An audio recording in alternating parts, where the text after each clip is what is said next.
ఆగండి ఆగండి ఓయ్.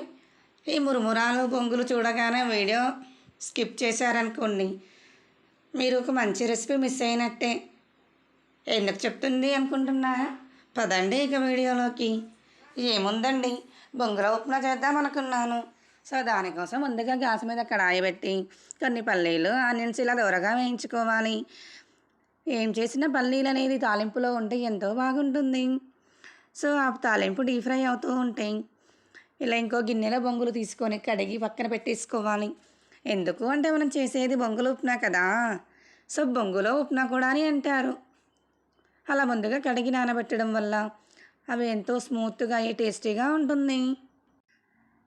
ఇలా ఈ తాలింపు అయ్యే వరకు ఇంకేముంది, మనం వెయిట్ చేయక తప్పదు. నాకైతే వంట రావడం వల్ల చాలా బెనిఫిట్స్ ఉన్నాయి. ఏంటి అనుకుంటున్నారా? ఎప్పుడంటే ఎప్పుడు మనకి ఏది నచ్చితే అది హ్యాపీగా వండుకొని తినేయచ్చు. సో అందుకే చెప్తున్నాను, మీరు కూడా అందరూ వంట నేర్చుకోండి. రాని వాళ్ళు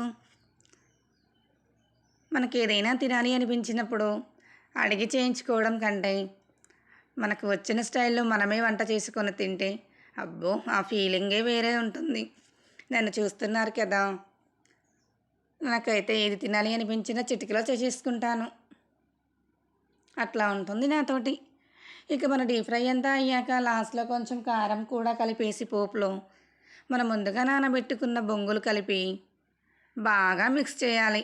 ఎలా అని చూస్తున్నారా? స్మూత్గా ఒక చిన్న పాపని ఎలా చూసుకుంటామో అలా.